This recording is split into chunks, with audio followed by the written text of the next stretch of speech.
Bandeko balingami nzamba pambola bino naza moto na nzambe na kombo ya Mvula Philippe. Tozoloba mystère ya évangile. Ekomami ete soki bozo yoka liloba na nzambe attentivement boye bozo tia nyonso na mosala na bongo nde lipamboli ya liloba na nzambe ekokoma pa na bino. Boye lelo tolingi tolobela mpona nini nzambe apesaki loi ya banyama. Etizaki na banyama mosusu bakokoliama banyama mosusu bakokoliama te. Mais soki tokende na Lévitique na chapitre 11 tokotanga na verset 1. Babi, l'Éternel parla à Moïse et Aaron, il leur dit, parlez aux enfants d'Israël, il dit, voici les animaux dont vous mangerez parmi tous les bêtes qui sont sur la terre. Vous mangerez de tout animal qui est la corne fendue, les pieds fourchus et qui les rumine. Ne vous mangerez pas de ceux qui ruminent seuls ou qui ont la corne fendue seule. Ensuite, vous ne mangerez pas les chameaux qui ruminent mais qui n'ont pas la corne fendue. Vous regardez comme impur. Vous ne mangerez pas les damas qui ruminent mais qui n'ont pas les cornes fendues. Vous les regardez comme impurs. Vous ne mangerez pas les lièvres qui ruminent mais qui n'ont pas les cornes fendues. Vous les regardez comme impurs. Vous ne mangerez pas les porcs qui ont la corne fendue et les pieds fourchus, mais qui ne ruminent pas. Vous les regardez comme impurs. Donc, à Automoni, dans le chapitre 11, verset 1, tina 6, na sukiwana, de banyama oy bazai kolia mate na tango ya kala. C'est vrai. Ce qui est allé sur l'évangile, et là, c'est qui ba nation. C'est l'apôtre Paul a l'objet dans le candidat dans Acte chapitre 10. Sur le temps à partir du verset 10. Là, c'est qui ba nation. Ba nation, oyo. Parce que Israël est une nation pire. Ils va construire bango. Parce que banyama malam. Banyama wana, pour na olia ma po azal na statia nyama kolia. Et singili ya eloko liboso faza na basabo eza divisé en deux ndenge tomonaka ngombe ndenge tomonaka taba ndenge tomona banyama mosusu mais soki ale esengilaki na ye arimine biloko ale donc elingi koba tomonaka mbala misusu soki nyama azolia et puis ere moko akosoli nde abandi aki kovanda quelque part nazongela loba na ngai neti tomona mingi bangombe oto bameme soki ale aki kovanda quelque part mona bandi kokosola bandi kolia so biloko wana mbala mibale wana babengango korumine. Mais par contre banyama mosusu bakoki kozala baruminaka biloko ya kolia mais baza na sabo te. Nyonso tu tokoyeba pourquoi fo aza na sabo prophétiquement mpona nini fo arumine prophétiquement. Donc eloko nalingi nakende komema image wana ya loi oyo nzambe atiaki na Ancien Testament parce que kobosana te ki loi oyo nzambe atiaki na Ancien Testament oyo apesaki na Moïse ezalaki l'ombre des choses à venir. Donc tomoni nyama entre temps nyama ne pêche pas banyama basala masumu te mais l'homme a péché mpona nini l'homme adutaki na eloba na nzambe à partir ya kodute nde moto apeshaki mais nzambe mpona koexplike vea moto malamu asepelaki nzambe alobaka mingi na masese adui lakisi bango mayela nzambe eza insondable adui banyama abitala oyo bazali ya malamu fo azala azolia azokorumine mpe aza na basabo mibale mais alakisi banyama oyo azali oto aza na sabo mais soki azokorumine te aza mbindo ou bien azali korumine mais soki aza na basabo te aza mbindo. Donc tomoni à partir wana te na moko tolobela likambo ya lion eza te tolobela likambo ya mbwa eza te na bato baliaka bambwa tolobela likambo ya banyama mosusu oto baleopard eza te mpo banyama wana baruminaka te baza mpe na basabo te. Lelo tozo koreste na côté ya korumine. Siko prophétiquement l'inkolbani. Na sabo prophétiquement l'inkolbani. Ba sabo ba pesi ba sali nyama na sabo pour protéger na ba danger. Tant que tambola na zamba ba sende kokozala. Biloko nyonso kokozala mais sabo ekokraser ba sende ekokraser biloko nyonso tout oyekoki kozala ekokozala difficile pour éteindre posona ya nzoto te. Nde sabo musale kosala yango wana. Eza une protection. Alors bongo ko ruminer prophétique melinko banini. Elinko ba croyant o ba méditer la parole de Dieu. Aucune église oyoki lo bananzambe. Oyoki mateya. Tango kozonga na ndako obandi siko ko méditer. Mundimi nyonso normalement esengeli aza na capacité ya kozala na moi papier na ye ya ponctuation tant azoyoka malakisi azoko pointer moi carnet na ye azoko pointer tant akozonga na ndako sima ko servir famille na ye ou bien sima ko kipe nyonso to bo préoccupation oyo kozala na ndako ake ko bondela avant de sika moko nde abandi ko méditer mateya nyonso pasteur ataki wana babenga ngozo ko ruminer. Donc banyama wana ezaki image ya église obandi ko ruminer ba mateya oyokaki donc obandi ko zonga lika moko moko parce que eza impossible oyoki mateya mbala moko bomba nyonso te okoyoka mais nyonso tout pe okoyoka yango kosimba mais kozala makambo moko moko oyo bana ko toucher yo zo ko pointer na bongo nde yango bazobenga prophétiquement ko ruminer. Bon wana nde ozali mondimi malamu. Bongo sabo sabo ezali oyo azote ya sango malamu parce que sango malamu yango kola pesi biso pour briser na chemin nyonso kokozala epekiseli oyo moyinya kokotia basende nyonso briser à travers l'évangile. Quelqu'un qui prêche l'évangile. Bible dit errer le pied qui porte l'évangile de paix. Au moment où nous avons même l'évangile, il y a même kimia na banda kwa batu même quand ndako ezo ma be metango akoti na sango malamu même kimia parce que yango eza sabo et ko briser na chemin nyonso eza ya basende mais soki ndako wana baboyi ko yamba yo prophétiquement bi popula makolo na yo donc popula makolo donc ni okime ko na ndako wana te.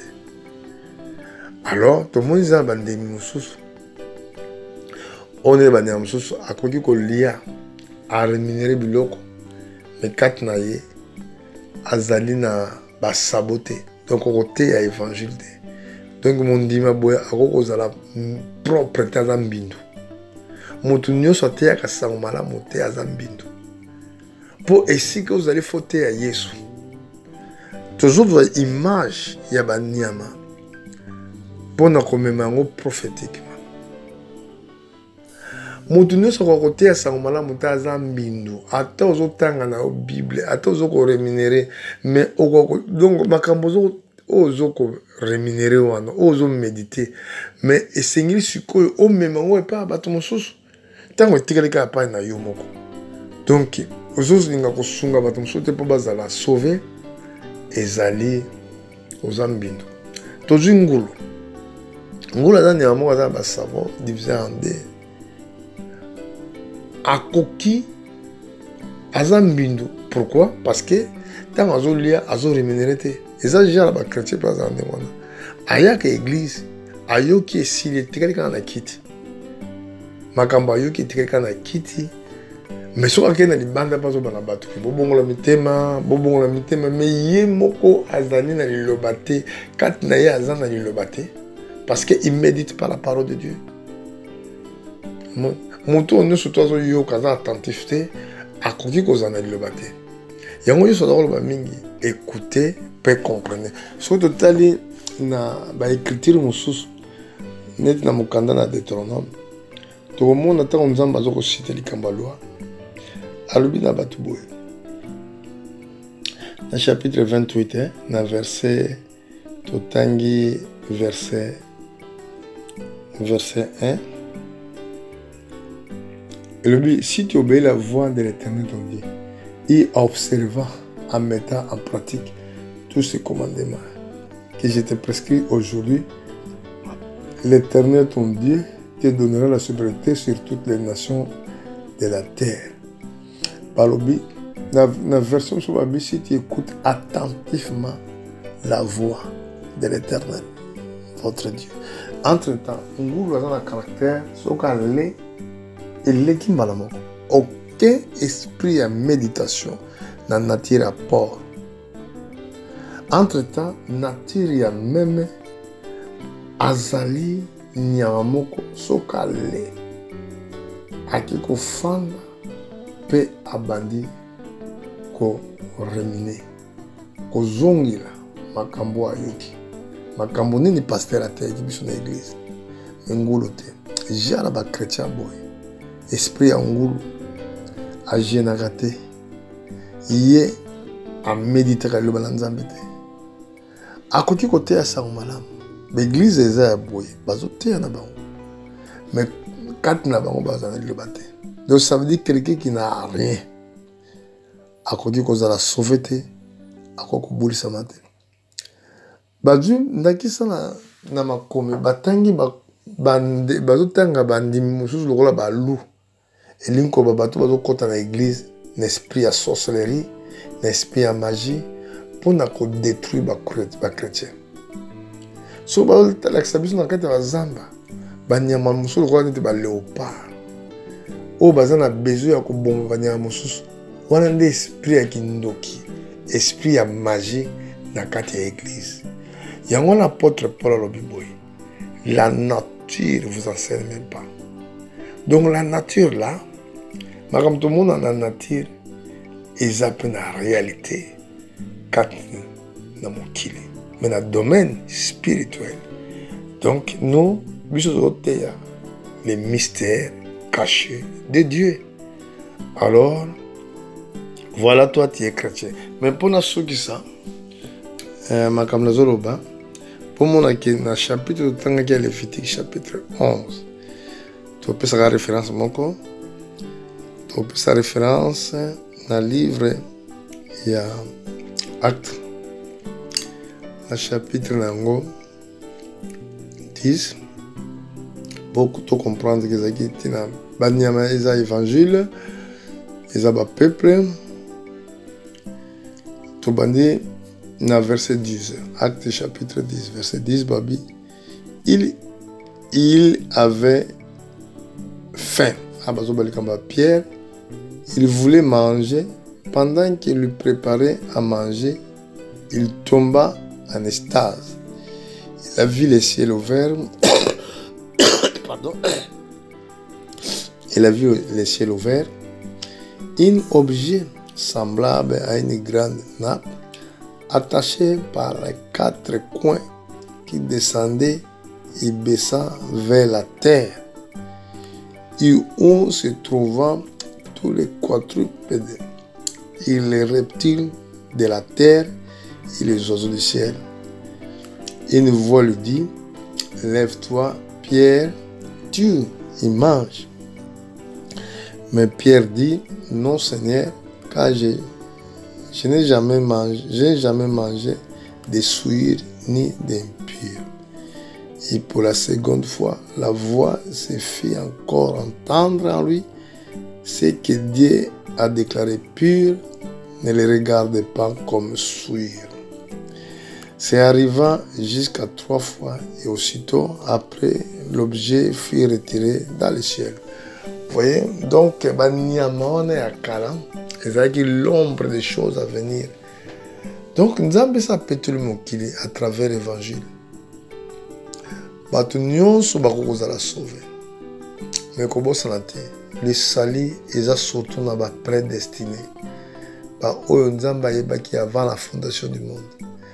oya préparé parce que na mokili awa eza na bato mosusu bazobotama baza bato bazouta na monde des eaux basirène baesprit démoniaque ezouta na baplanète mais ozomona bango balati corps ya bato yo okanisaki aza motu moko normal nzoka aza motu normal te bongo otanga yango na psaume chapitre 58 bani na verset 1 otangi te na se nde mesango malamu réellement eye mpona kosauve me baoyo nyonso to bazwi grâce oyo leur nature leur vie eza lokola vie ya banyama oyo totangi lokola meme aza nyama moko oyo atonda na komikitisa soki ale aza koremine biloko na ye soki azali kotambola aza na basabo ezoprotege ye mpona badanger basabo ezali évangile oyo tozoprêche me taba azali mpe bongo aliaka mpe azali koremine azali na basabo ekabwana na de mais problème à taba la nature qui est en lui aza teti aza obéissante pa ya maître na ye ndenge moko eza na bacroyant mosusu babangaka bapaster na bango te barestaka bapaster na bango te ntango ozobanga paster na yo te koloba te oza mwana na nzambe parce que komami na bible boye celui qui vous reçoit me reçoit donc jamais okoki koyamba yesu soki nano oyambi mosala na nzambe te mpo motu moko te ke oyo amona ye boye nde atindaka bato soki atindi mosali na ye mpa na yo yo olingi ye te yo ofingi ye ndenge nini ozobaki oyambi nzambe ndenge nini ozobaki nzambe aza elongo na yo celui qui vous reçoit me reçoit celui qui vous reçoit reçoit celui qui m'a envoyé wana eza na Matthieu chapitre 10 bana na verset 40 na 42 et voilà pourquoi bandeko balingami la nature doit nous enseigner. La nature est un mystère caché et un évangile. Pendant les lots, que Dieu vous bénisse. C'est votre humble serviteur. Voilà Philippe. Je reviendrai dans les prochains jours pour vous annoncer encore la bonne nouvelle. Que Dieu vous bénisse. Anglais. God bless you. Merci.